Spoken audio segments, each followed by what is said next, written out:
আল্লাহ শুকরি করেছ, তুমি করেছ এ দোরাকে বেকুন হে রাসূল,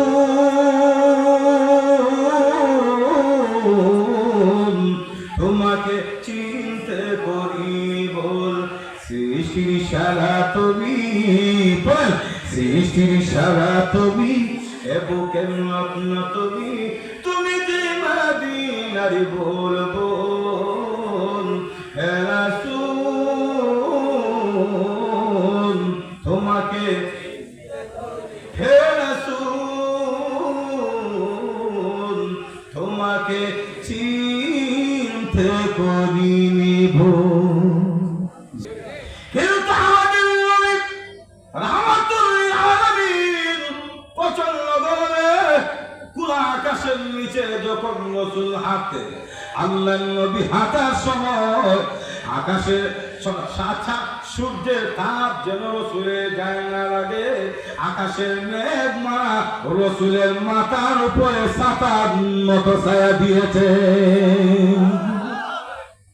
নবীজি হাঁটলে মেঘ মালা হাঁটতো, সুবহানাল্লাহ বলো না। নবীজি দাঁড়িয়ে থাকলে মেঘ মালা দাঁড়িয়ে থাকতো। এই সমাজে এমন কেউ আছে কি আমরা ছাতা দিয়েও গরু মারাইতে পারি না, আর রাসূলের মাথার উপরে মেঘ মালা দাঁড়ায় থাকে। সুবহানাল্লাহ জোরে বলো। আল্লাহর নবী বিশ্বনবীর রাস্তা দিয়ে হাঁটেন, রাসূলের সফর সঙ্গী হলো হযরত আলী। হযরত আলী বলেন, কুনতু মা'আন নবী সাল্লাল্লাহু আলাইহি ওয়াসাল্লাম বিমাক্কাতা ফি বা'দি নাওয়াহিহা ফামাস্তাকবালাহু জাবালুন ওয়ালা শাজারুন ইল্লা ওয়া হুয়া ইয়াকুল আসসালামু আলাইকা ইয়া রাসূলুল্লাহ। হযরত আলী বলেন, পৃথিবীর মানুষেরা আমি নবীর সঙ্গে একদিন ভ্রমণ করতেছিলাম, হাঁটতেছিলাম, হঠাৎ করে তাকে দেখি আল্লাহর নবী যখন গাছের সামনে দাঁড়ালেন, অটোমেটিক ওই গাছটা রাসূলকে সালাম দিতে শুরু করেছে। আল্লাহর নবী আবু জেহেল কাসিবি মহিলাকে সাথে নিয়ে গিরের সামনে দাঁড়ায় আল্লাহর রাসূল ডাকলেন, চাচা, ও চাচা বাড়িতে আসেনও, বাড়িতে চাচা।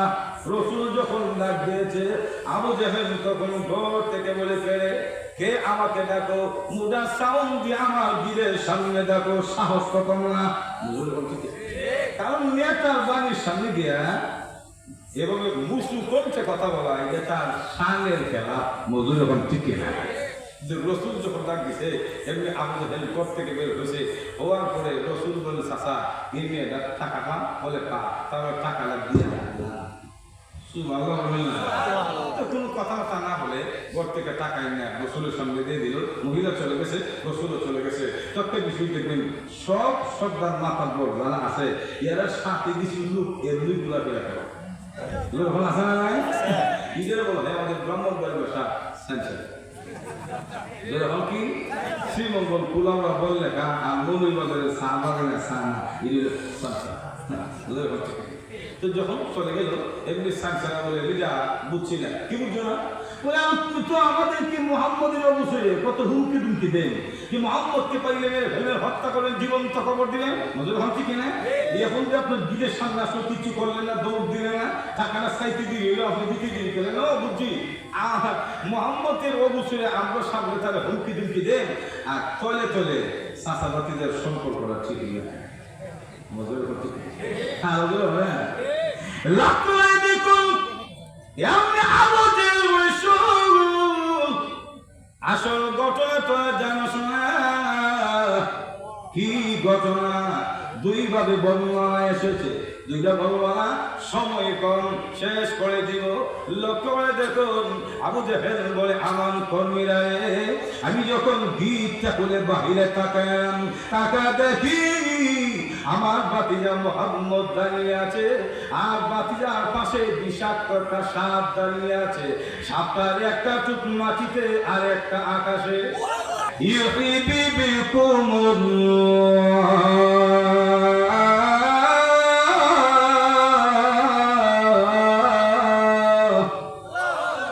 আমার নবীর আদর্শ যদি মানো, আমি আল্লাহ নিজে তোমাদেরকে ভালোবাসবো। সুবহানাল্লাহ।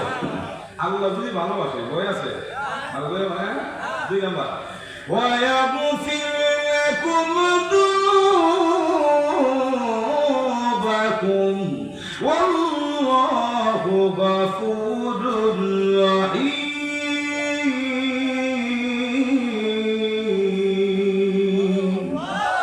2 নম্বর হলো আমার রাসূলের আদর্শ মানলে আমি আল্লাহ তোমাদের তামাম জিন্দেগীর গুনাহ মাফ করে দেব। তাহলে আসুন রাসূলের আদর্শ নবীর সুন্নত মানলে আল্লাহ পাওয়া যাবে, গোলাম হয়ে যাবে। মালিক যদি ভালোবাসে, গুনাহ যদি না থাকে, মরার পরে জান্নাতে যাবেন, এতে কোনো সন্দেহ নেই। আল্লাহ রাব্বুল আলামিন আমাদের সবাইকে মৃত্যুর আগ পর্যন্ত রাসূলের খাঁটি প্রেমিক, সত্যিকারের রাসূল প্রেমিক, রাসূল সেরা হয়ে চলা তৌফিক দান করুন। সবাই আমিন। পরিশেষে আপনাদেরকে ধন্যবাদ জানাই এবং